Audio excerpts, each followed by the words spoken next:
Good evening. Welcome to the Ford Presidential Museum. My name is Joel Westphal, and it is my honor to serve here as the Deputy Director and welcome you on behalf of the Archivist of the United States. We're very pleased to have you with us for tonight's program. Tonight, our featured speaker is Scott Kaufman, who is a Francis Marion University Board of Trustees Scholar and Chair of the History Department, where he teaches American diplomatic and military history.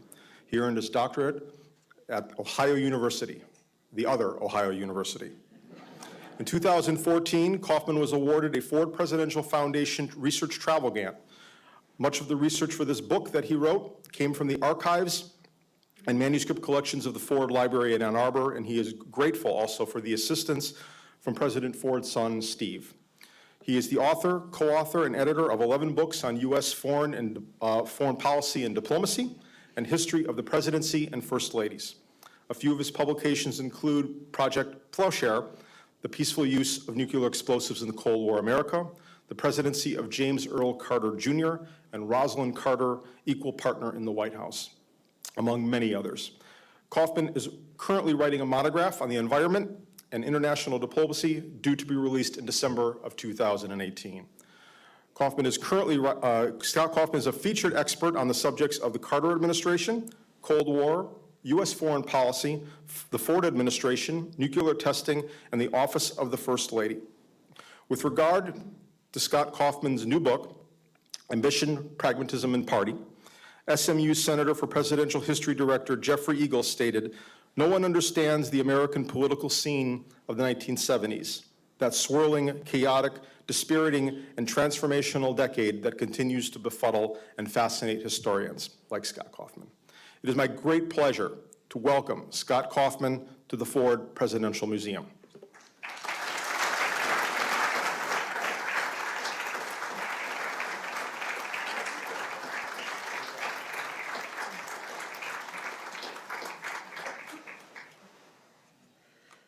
Thank you very much for having me. There are so many people I would like to thank.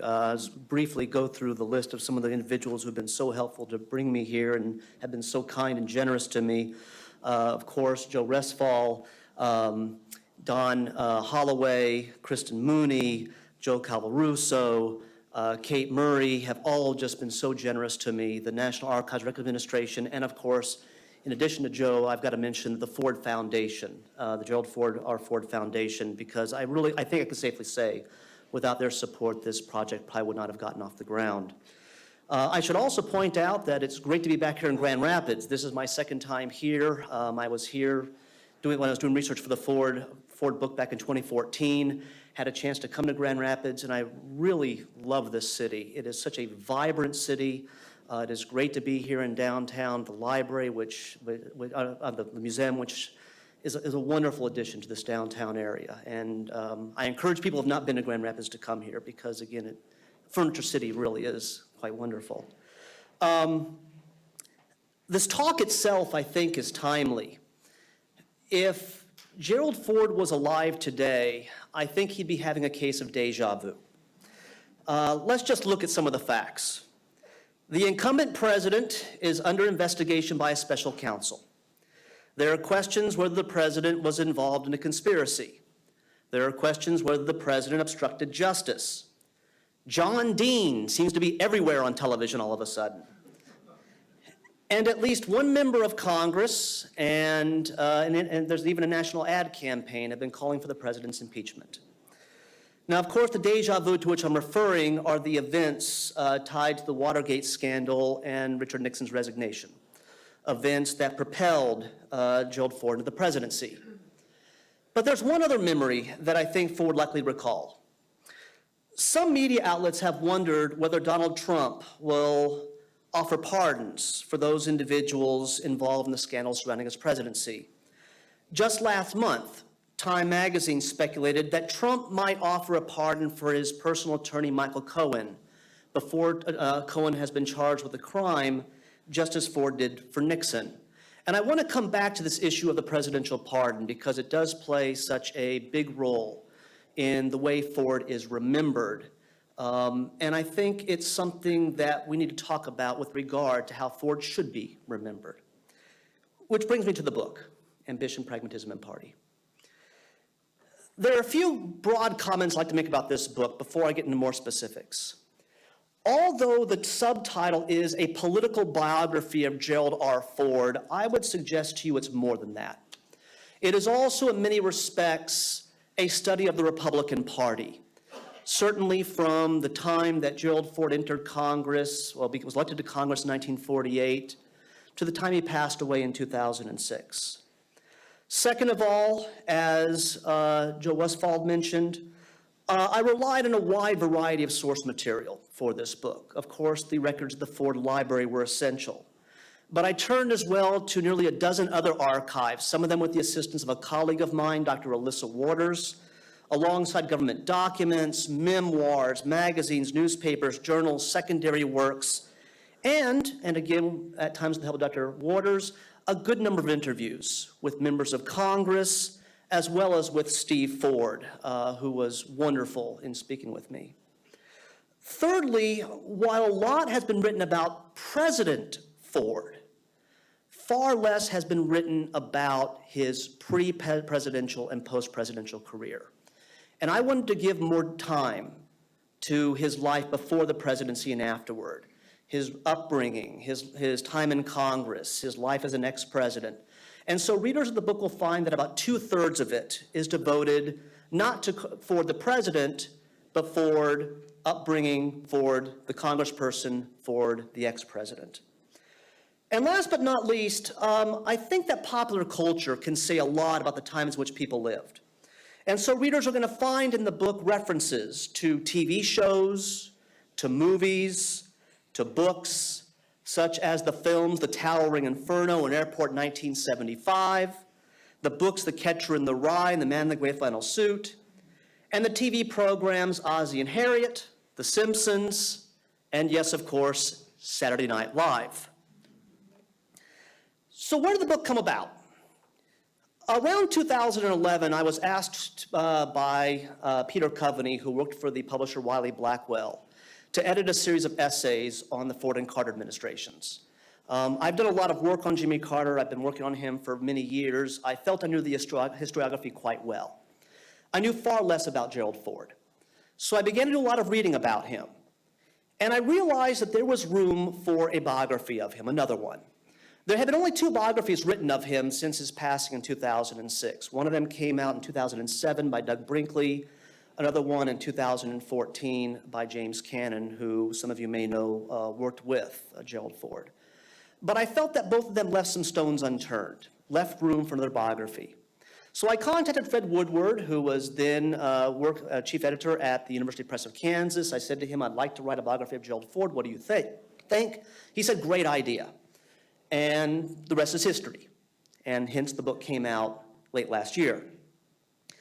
The book itself, the title of the book reflects what I see as 3 themes that, in my view, addresses Ford's political life. Number 1, ambition. Ford was an ambitious individual. In Boy Scouts, he worked to become an Eagle Scout. He played football in high school and in college and sought to become a starting center on the varsity teams. In the U.S. Navy, he sought to rise up the ranks of the warship on which he served. In Congress, he wanted to become House Speaker. He enjoyed being President of the United States and sought to win the presidency in his own right in 1976. He considered running for the presidency again in 1980 and then considered being Ronald Reagan's running mate that same year. And as an ex-president, he served on numerous corporate boards, as well as remained very involved in politics. Party. Gerald Ford was a lifelong Republican who was a member of the moderate wing of that party, and he was loyal to the Republican Party. But I should point out that loyalty meant that at times he changed his positions on the issues, which I'll say more about here momentarily. And last but not least, pragmatism. Ford was loyal to his party, but he wasn't an ideologue. He was willing to reach across party lines. Grand Rapids, his hometown, was, and I believe still is, a city marked by what scholars and Ford's contemporaries have referred to as a Midwestern form of conservatism. This meant limited government, It meant fiscal frugality. It meant piety, but of a non-fundamentalist sort.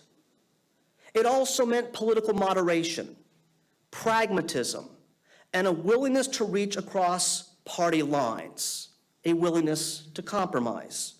And this could be seen in Ford as a member of Congress and as a president. And even as an ex-president, he was willing to reach across party lines by setting a precedent, working with another former ex-president, a Democrat, Jimmy Carter. So let me talk more about Gerald Ford and some of the things I talk about in the book and tie them into these broader themes of ambition, pragmatism, and party. Ford's personality and political views were shaped, in my mind, by a variety of factors. Number one, his mother, Dorothy.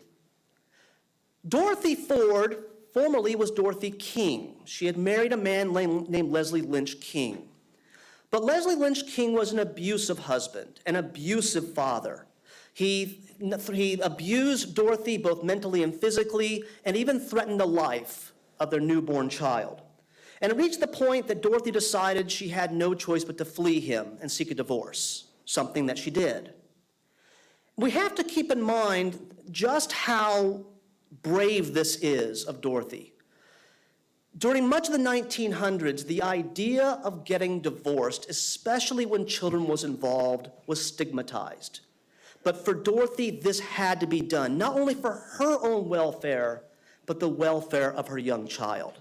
And so Dorothy became to her son, the person who became Gerald R. Ford Jr., an example, a symbol of strength and perseverance, especially in times when facing terrible odds. Gerald Ford Sr., whom Dorothy married in 1917, and the person whom Gerald R. Ford Jr. believed, at least until his teen years, was his biological father. And even when he found out that Ford Sr. was his stepfather, still saw Ford as his father. It was Gerald Ford Sr. who introduced Jerry and his three stepbrothers to sports, including football. It was Gerald Ford Sr. who opened up his own business in October of 1929, which was probably the worst timing possible. Because, of course, as we know, that same month, the stock market crashed and the Great Depression set in. Yet, Gerald Ford Sr. was able to keep his business running without government support. He became, to the younger Ford, an example of strength and perseverance when facing terrible odds.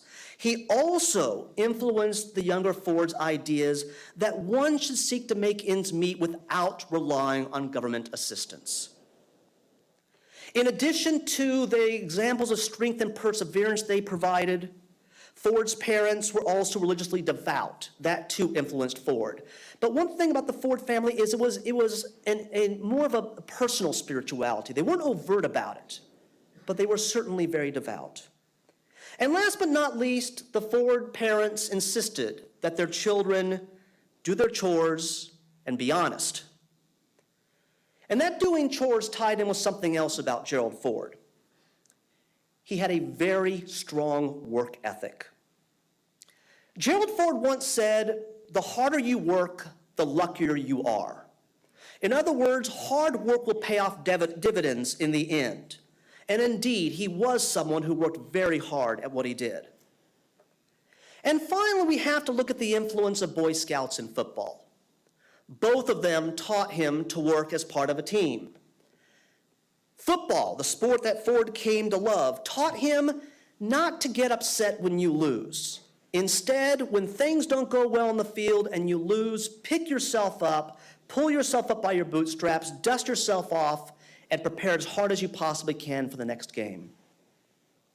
So here's an individual who believes in strength and perseverance, in not relying on government support, who has a strong work ethic. But there are two other things about Ford that should be mentioned. First of all, he could be stubborn. And second of all, he could be naive. Ford once said that no matter how bad a person seemed, there had to be good in that person. And what you had to do was try to look for and pull out that good. The thing was, though, that sometimes in the search for the good, Ford overlooked the bad. and that too could cause him difficulties at times. Well, Ford's ambitiousness, this first theme, can be seen repeatedly. As noted, he wanted to become and became an Eagle Scout. He sought to become the starting center of the varsity football team, both in high school and college, and did that.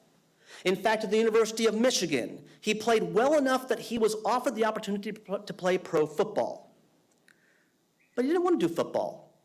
He decided he wanted to go on a different career path. He wanted to go into law. Once again, through hard work, through perseverance, Ford was able to start achieving that goal. He clawed his way into Yale Law School, and afterward returned to Grand Rapids to practice law, and began to think about a political career as well. But before he could go anywhere with politics, the attack on Pearl Harbor took place, the Japanese attack on Pearl Harbor on December 7th of 1941. Like many Americans, Ford wanted to serve his country in this war, fight against the enemy. He joined the U.S. Navy, was at first assigned to the home front, didn't want to be there. He wanted to be out in the field, fighting the enemy. And he was able to get himself assigned to the U.S. light aircraft carrier Monterey. Originally, he was assigned as a gunnery officer, but he didn't want to be a gunnery officer. He wanted to be on the bridge where the action was. Through perseverance, through hard work, and through some luck, he was able to become assistant navigation officer on the Monterey. After the war ended, he would return back to the States as lieutenant commander, Gerald Ford. He returns to Grand Rapids and goes back into law. But by then, he is definitely interested in politics. In 1940, before the U.S. entered the war, Ford had wanted to work with for the Wendell Willkie campaign, the Republican nominee for president here, wanted to work for that campaign here in Michigan. The problem was that if he wanted to be able to work for the Willkie campaign, he would have to get the support of the local party boss, a guy named Frank McKay. Ford went to see McKay, spent about 3 hours waiting to see McKay, and McKay gave him about 3 minutes of his time and then seemed to have nothing to do, wanted nothing to do with the young Ford. Left a very sour taste in Ford's mouth. Ford would end up working for the Willkie campaign in New York, became enamored with politics. And after the war was over, he comes back to Grand Rapids, joins a law firm here, but decides in 1948 that he wants to run for the 5th District, which at that time included Grand Rapids, serve his state in the U.S. House of Representatives.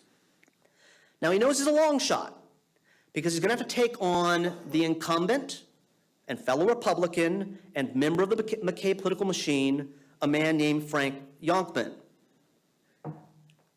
Ford also has one other thing he has to worry about.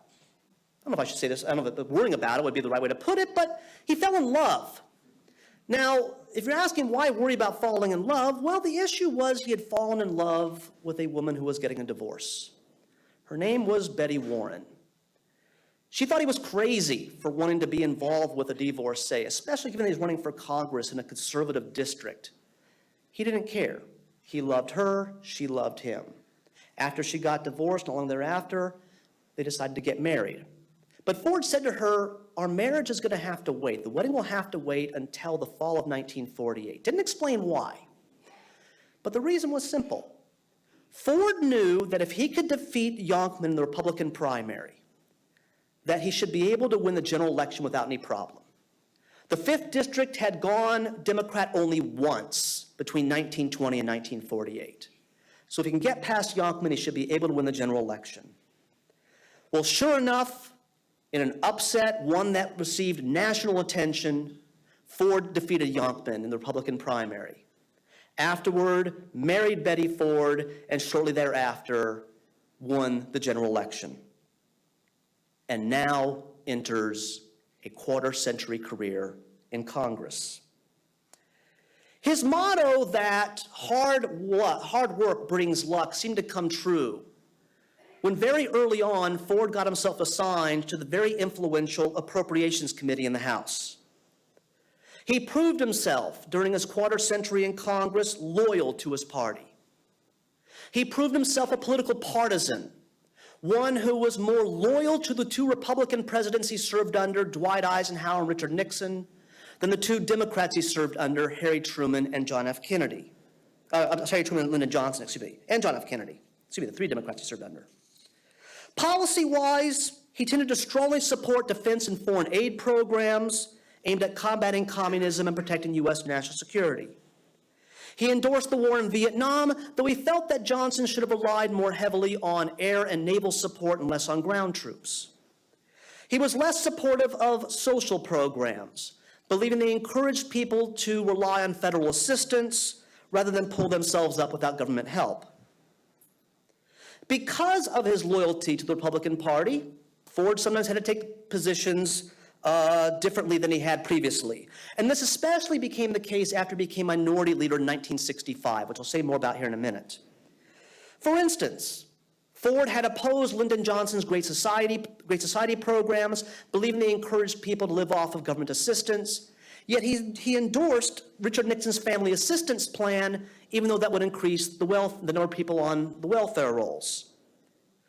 As another example, Ford had adopted a very hard line toward communist China as a member of Congress, but he endorsed Nixon's decision to achieve a rapprochement with China. In fact, just how much Ford's views could change, and also how it kind of got him in trouble with some of his constituents, in 1972, in February 1972, Nixon became the first president to visit China since it had gone communist. And Ford decided afterward, I want to go to China as well. I want to see what it's all about.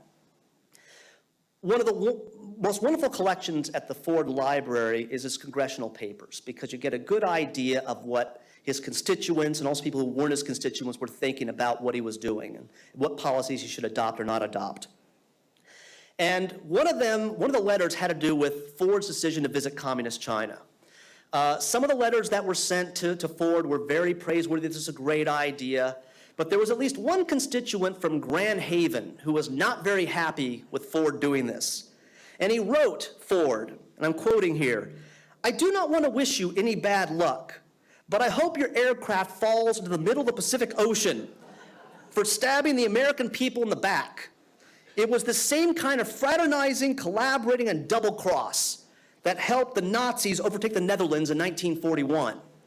Yeah, pretty strong, rather unhappy individual there.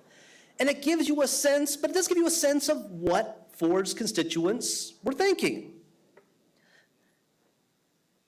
Yet Ford's loyalty to his party, which again led him to change his views at times, did not mean he was an ideologue. He was a pragmatist. He supported foreign aid and defense programs, whether the president was a Republican or a Democrat. He endorsed elements of President Truman's Fair Deal program, such as its call for expanding Social Security. On civil rights and the environment, Congressman Ford proved himself more progressive than many of his colleagues, but at the same time, not as progressive as others. He tended to favor, for instance, having the states rather than the federal government protect African American rights in the environment. However, he did vote for eliminating the poll tax to vote. He had supported the 1964 Civil Rights Act, the 1965 Voting Rights Act, and the 1963 Clean Air Act. During this quarter century in Congress, Ford never sponsored a major piece of legislation. During that quarter century, he proved he wasn't the best of speakers. Even he knew he was not the greatest speaker in the world.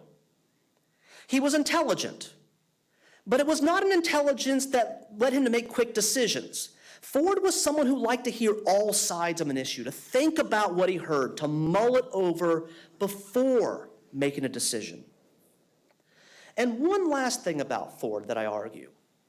He had trouble coming up with a vision, coming up with an explanation as to how these policy proposals fit into a broader idea of where the nation should go. In fact, some of Ford's colleagues saw the same thing. One of the people whom Ford served with in Congress was a Wisconsin lawmaker named Melvin Laird.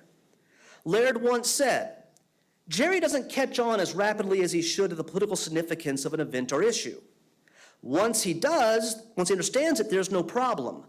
but it does take him time.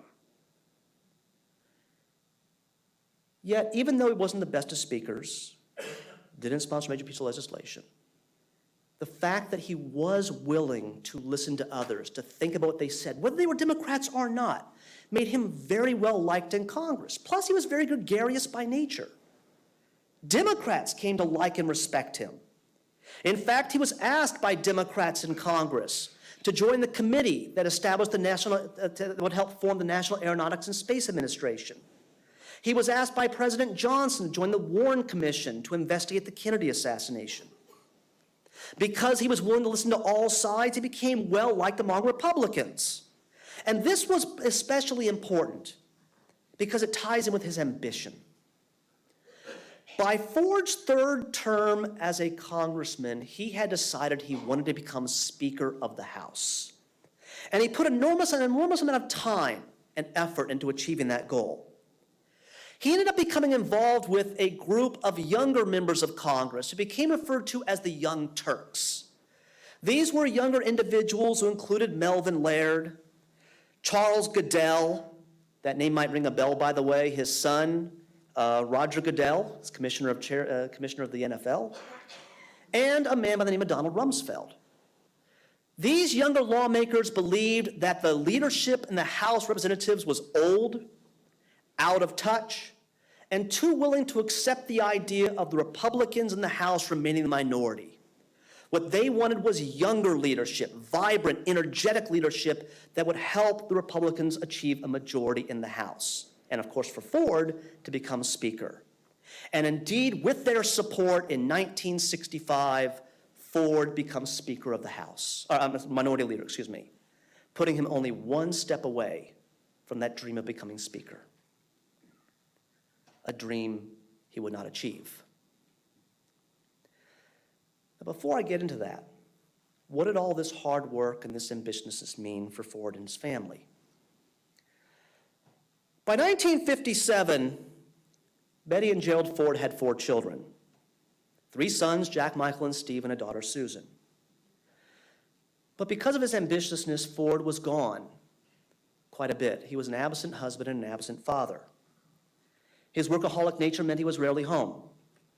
He would wake up early, swim laps in the pool of the family home in Alexandria, Virginia, and then be at work by 8 a.m. He traveled a lot. Some years he might be gone as many as 280 days in that year. He tried to be home on Sundays, and if he was home on Saturdays, he would try to take his kids to the Capitol building with him and to his office, where I should point out the kids engaged in some mischief. One of the stories I read about Ford's children is that when they would go to the office with him, they would move things around like nameplates and other stuff on the desks. And when I interviewed Steve Ford, I asked him, did you guys actually do that? And the fact that he never gave me a direct answer suggests to me that it probably happened. But the point I'm getting at here is while he was home on Sundays and while he would take his kids with him to the office on Saturdays, he was rarely there. And it was hard on Betty. She loved her husband. She supported his political career. But not having him around was difficult on her. And she started to look for an outlet. And she found it in alcohol. Now, I assume all of us here are very well aware that alcoholism can run in families from one generation to the next. Betty Ford's father had been an alcoholic, and she began to abuse alcohol. She also began to abuse painkillers that she was taking for a bad back. Her husband had some idea of what was going on, but largely was oblivious to it. In 1972, though, Betty Ford finally had some hope.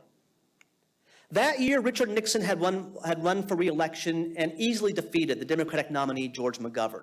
It was a landslide victory for Nixon. Yet the Democrats retained control of Congress. And Ford thought to himself, my gosh, if the Democrats can put up a candidate as bad as McGovern, yet still hold on to Congress, certainly the House of Representatives, I don't see how I'll ever become Speaker. So he says to Betty, look, here's what I'd like to do. I want to stay in office for 2 more terms. That'll bring me to the end of Nixon's second, and under the Constitution, last term in office, and then I'll retire. And she was thrilled. Finally, I'm going to be able to spend time with my husband. Finally, I'll get my husband back. That was before a series of unprecedented events brought forward in the White House. I think many of the people here in this room remember in October of 1973, the Vice President, Spiro Agnew, was forced to resign, taking bribes. Nixon asked individuals in Congress, who should I nominate to replace Agnew? And overwhelmingly, the answer was, if you want someone who will get confirmed easily, nominate Gerald Ford. So Nixon offers the nomination to Ford. Betty wasn't happy. In fact, Steve Ford said that his mother hit the roof when she found out. Ford tried to ease her concerns. Don't worry, he said. Vice presidents don't do anything. But she was concerned. She supported him, supported his nomination, supported his confirmation, believed it was the best thing for the country. But I think there's no better example of just how concerned and upset she was than when Nixon congratulated the Fords, shook Betty's hand, congratulated her, and her response to him was, congratulations or condolences. Yeah. Now, if there was someone who was happy about Ford being nominated for the vice presidency, it was his daughter, Susan. She had made a $5 bet with her mother that he was going to get the nomination. And sure enough, when the nomination came down, she was very excited, and she starts getting on the phone and calling people from the house, letting them know that, yeah, indeed, her father's the one who was nominated. And Ford says, wait a minute here, I got to be able to use the phone. So he tells an aide of his, would you please tell Susan to get off the phone?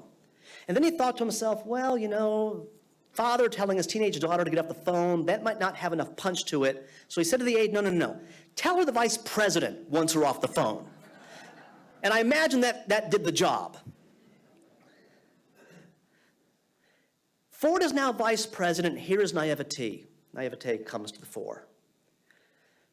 By this time, the Watergate scandal is attracting a lot of attention in the country. There are questions whether Nixon's involved, and Nixon's denying any involvement. Ford believes him, even as the evidence becomes overwhelming. Now, granted, Ford began to distance himself from Nixon a little bit, but he still believed that Nixon was not involved, that Nixon was telling him, I have no part in this, I'm not involved in this, yet, and Ford believed him. That was until the evidence came out, the smoking gun tape, which demonstrated that Nixon had been involved in a conspiracy and obstructed justice. And it was painful for Ford. He had considered Nixon a friend, and he felt very lied to, felt very betrayed by Nixon.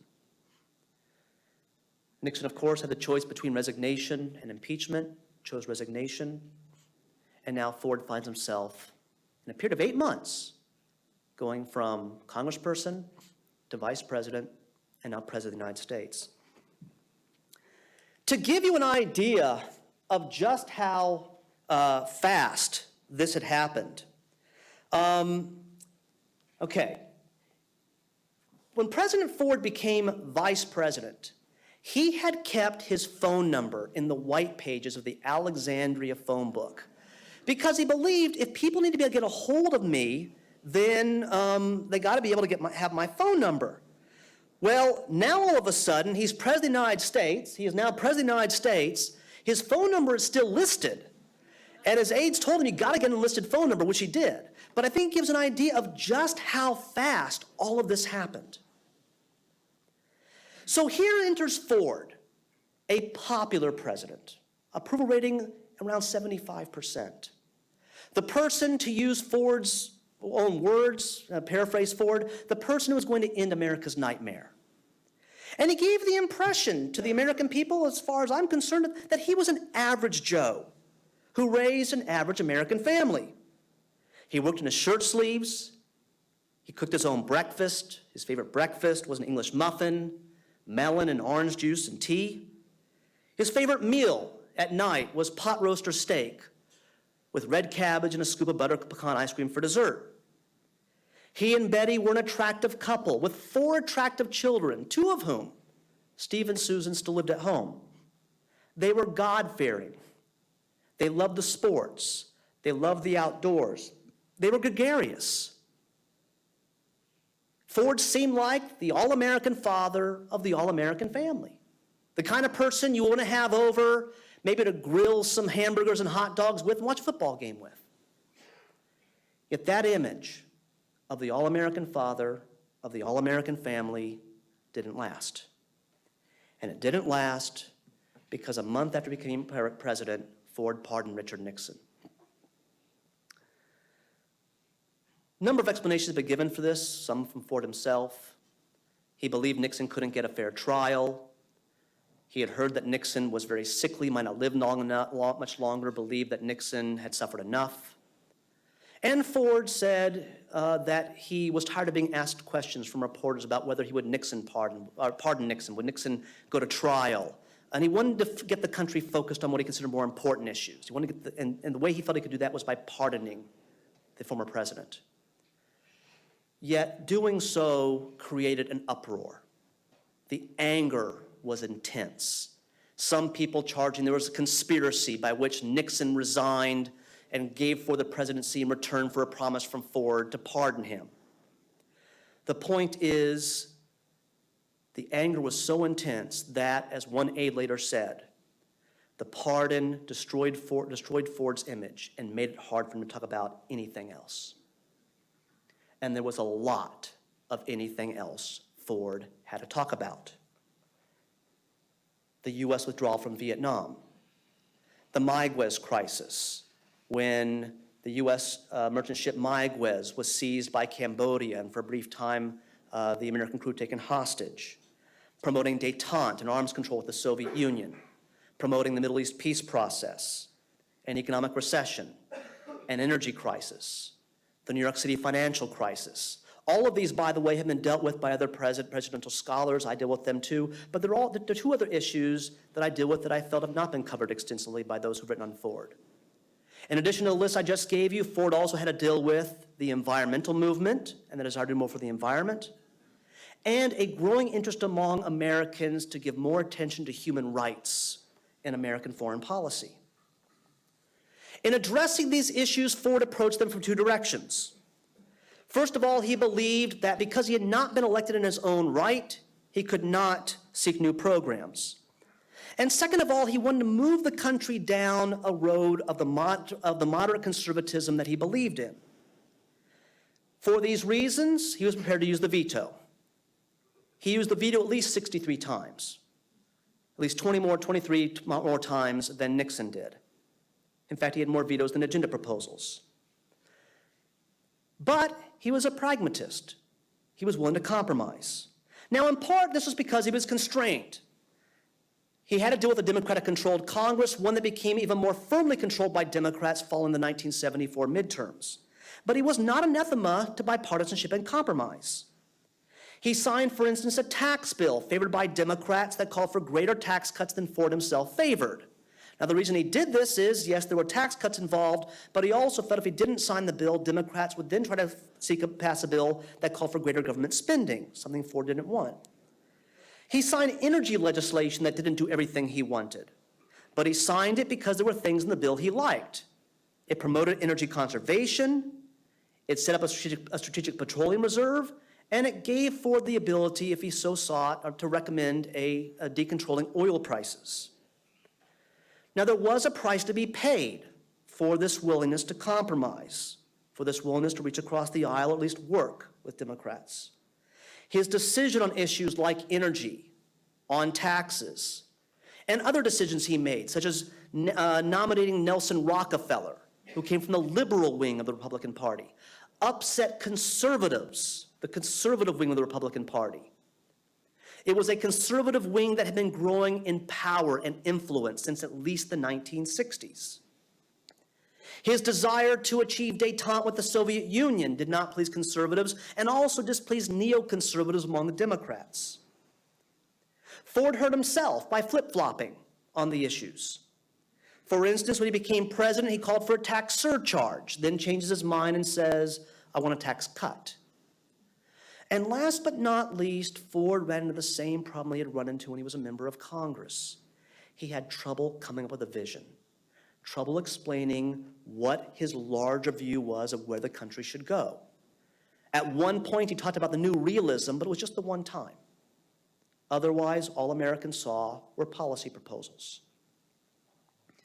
And I would suggest to you this was a reason why Ford lost in 1976 to Jimmy Carter, this lack of a vision. But there are other reasons that have been and should be given.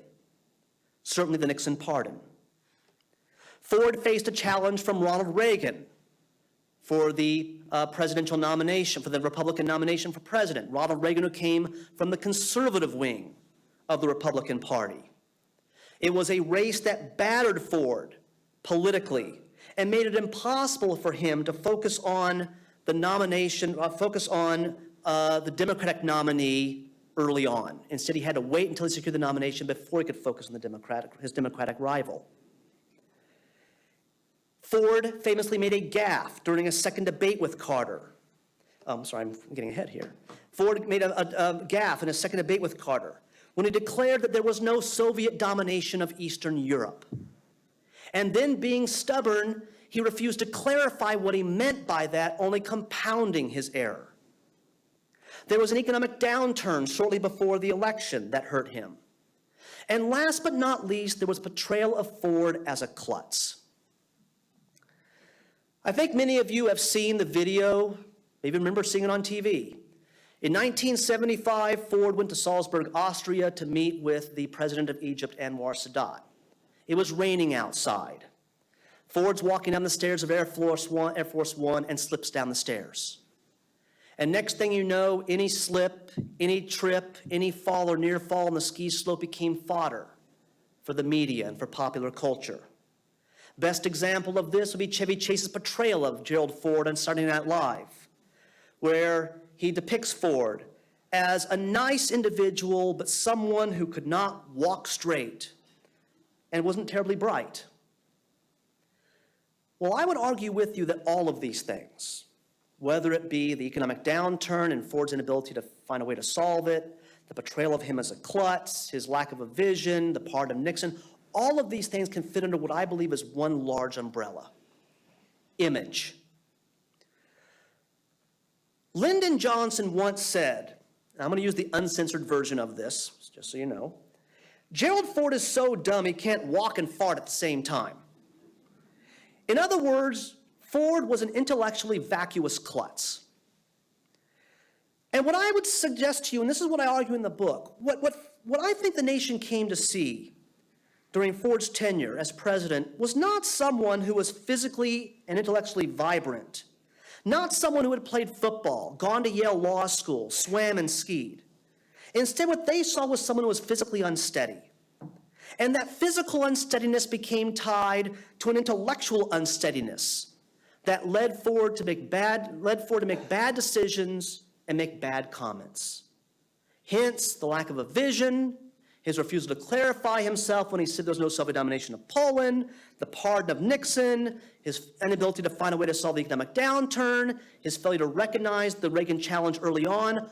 All of these things tied him with this image of a president who was not physically steady, who was not intellectually steady, and who made bad decisions. And that, I would suggest to you, is why he ultimately lost. Ford now leaves the White House. Yet, as he once said, old habits die hard. Following Jimmy Carter's inauguration, Ford returned to California, moved to California with his wife. They had friends there. Ford could play golf. They felt the weather would be good for Betty. And Betty thought, great, I'll have my husband back finally. Yet, being the loyal Republican, being the workaholic, being the politician he was, Ford continued to go out a lot. He was endorsing Republican candidates, went stumping for them, and this was hard on Betty. She was continuing to abuse alcohol, continuing the addiction to painkillers, and finally in 1978, there's a family intervention. Gerald Ford himself led the intervention to help Betty. Yet it's important to point out that even though he now fully understood what Betty was going through, old habits died hard. Ford still wanted to be involved in politics and believed that his wife would support him if he tried to get more involved. In 1980, he considered running for the presidency in his own right. When that fell through, he considered being Ronald Reagan's running mate that same year, although that idea fell through as well because Ford wanted more power than Reagan wanted to give him. Ford, having decided now, I'm going to step out of politics, became, while he remained a loyalist to the GOP, became also increasingly a Republican critic. He felt that Reagan spent too much money on defense over too short a period. He worried about the debt Reagan was incurring. He opposed George W. Bush's decision to invade Iraq. He worried about his party moving further and further to the political right. He worried about the growing partisanship he saw on Capitol Hill. And he became more liberal on a variety of social issues, including abortion, homosexual rights, and passage of the Equal Rights Amendment for women. And I think it could be argued that if Ford was alive today, he'd be seen by many Republicans, given the environment today, as a rhino, a Republican in name only. Meanwhile, Ford, being an individual who was pragmatic and wanted to reach across party lines, developed a friendship with another ex-president, a Democrat, Jimmy Carter. The two of them criticized Israel for standing in the way of the Middle East peace process. They joined forces in calling for ratification of the North American Free Trade Agreement. They argued against impeaching President Bill Clinton in favor of censuring him.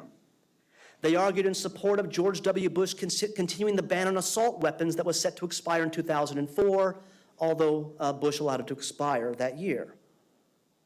At the same time, Ford is out, still involved in politics. He's making money. In part, this is to gather funds for the Ford Library and Museum, both facilities of which opened up in 1981. But he was also making money for himself and his family. He made large amounts of money from speaking engagements, from his memoirs, and from sitting on corporate boards. And some people accused him of being interested only in material gain. In fact, his former press secretary, Gerald R, said that Ford was Ford Incorporated, a guy who only wanted to make money for his own financial well-being. And that criticism stung. Ford said, wait a minute here. I'm not just sitting on corporate boards to make money. I'm working hard for these people. I'm putting a lot of effort into this. And Ford could also point out that he was very much involved in philanthropy. In 1977, he established the Jerry Ford Invitational, an annual golf tournament that by the early 1990s had raised over $1 million for charity. He helped save a theater in Palm Desert, California. He and Betty raised money to build an elementary school in Indian Wells, California. And he was very supportive of Betty's efforts to create what became the Betty Ford Center. Of course, this couldn't last forever. Age began to take its toll, and shortly after Christmas in 2006, Ford passed away. So it leaves a question. How should Ford be remembered?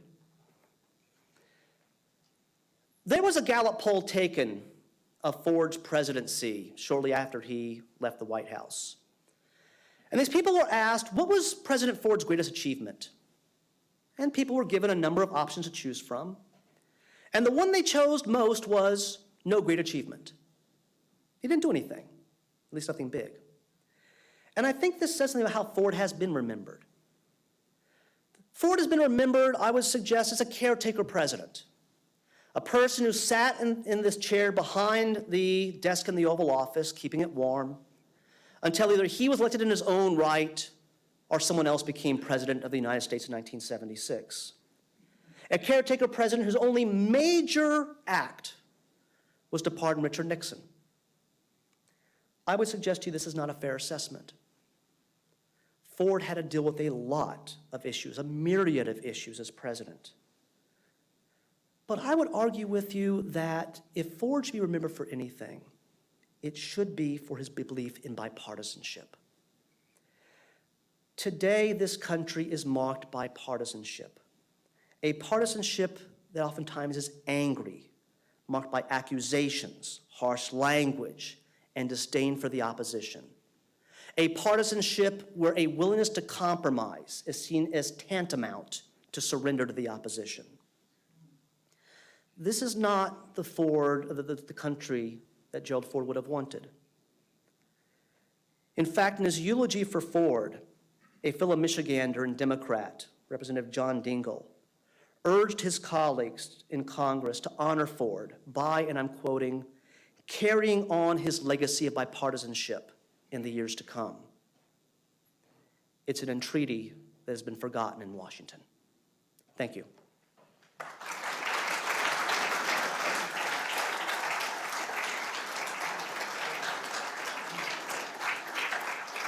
Be happy to answer some questions. Thank you very much. We do have a couple of really good questions from the audience. The first one, and of course, if you can repeat it, do you think Congressman Ford would do well in today's Washington? Do I think Congressman Ford would do well in today's Washington? Probably not. I mean, let's look at the Republican Party. The number of moderates, and Ford always considers himself a moderate, has declined. People like Susan Collins, who is still there, are very upset with the direction the party's taken. Others like Olympia Snowe have left. I come from South Carolina. Lindsey Graham has been under attack in South Carolina from the Tea Party on the grounds that he's too willing to engage in bipartisanship. So I think that he would be seen as a rhino at the very least. Next question. Who do you think influenced Gerald R. Ford the most? Who influenced Gerald R. Ford the most? I don't think there'd be any single person. But I would certainly, if I'm talking about people, I would definitely put his parents up there, his upbringing. Two individuals who are examples of strength and perseverance, his father's belief in not relying on the government for federal assistance, pulling yourself by your own bootstraps, their belief in their spirituality. All of those things, I think, influenced Ford. Given Ford's view of people, that he sought to find the good in them, was his pardon of Richard Nixon inevitable? Historians don't like the word inevitability. And I'm not sure, I don't want to say inevitable, but I think given the situation, given who Ford was, given his belief that whether it be Nixon suffered enough or that the nation had to focus on what he considered more important issues, that he had to get Nixon behind him. And so in that respect, the pardon was inevitable, but I don't like the word. Because if we talk about inevitability, then that leaves out the possibility for other variables getting involved. But I do think that this was certainly something Ford believed had to happen. Why did Ronald Reagan challenge Gerald Ford in 1976, and did Ford detest him for that? Why did Reagan challenge Ford in 76, and did Ford detest him for that? Reagan felt that Ford was taking positions that he believed were not in line with where the Republican Party should be going. Reagan came from the conservative wing of the party. He felt that Ford was adopting a number of positions that were bad positions. Maybe the best example of that, and one that certainly helped Reagan's campaign make a comeback, I mean, at first it seemed Reagan might lose easily, was the Panama Canal. Ford had decided that it was a good idea to continue negotiations that might lead to a treaty to turn the Panama Canal over to Panama. And Reagan used that against Ford, saying the canal is ours, we paid for it, it's ours, we shouldn't give it up. And that helped revive Reagan's campaign against Ford. Did Ford hate Reagan for this? Ford was not one to hold grudges, but certainly he was not happy with the Reagan challenge because it did make it difficult for Ford to focus on his Democratic rival. It took a lot of his energy. But I should point out one other thing, and this is something I mentioned as well. In some respects, Ford deserves to be faulted here, and he admits this. He didn't truly realize just how strong of a challenge Reagan could pose to him. I think had he recognized it earlier, he might have had an easier time securing the nomination, but he didn't. And so he was in for a long, hard fight against Reagan.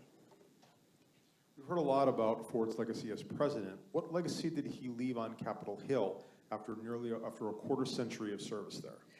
Well, that's a good question. What legacy did Gerald Ford leave on Capitol Hill after a quarter century of service there? I spoke with about a half dozen members of Congress who had served with Ford in one form or another. And the legacy is one that they wished, I think, that he could have left, if I can put it that way. To a T, all of them were very upset with the decline of bipartisanship.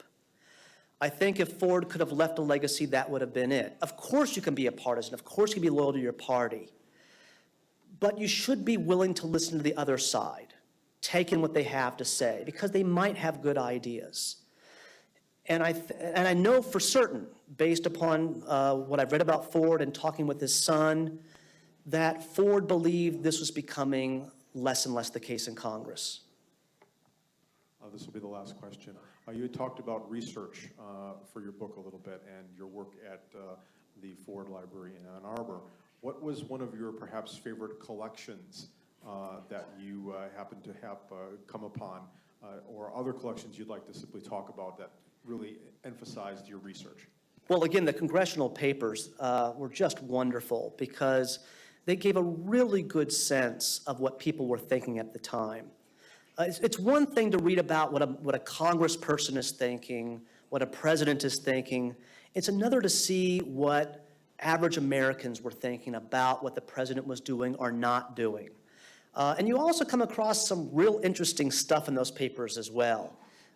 Questions about UFOs, for instance, would be one example. But some of the things that I read when it came to Panama, Cuba, China, gun control, all of these things were there in those papers. And I just really found that so eye-opening to me and so helpful in understanding the America in which Ford lived and also understanding more about the district in which he came from. Thank you very much, Scott. Thank you.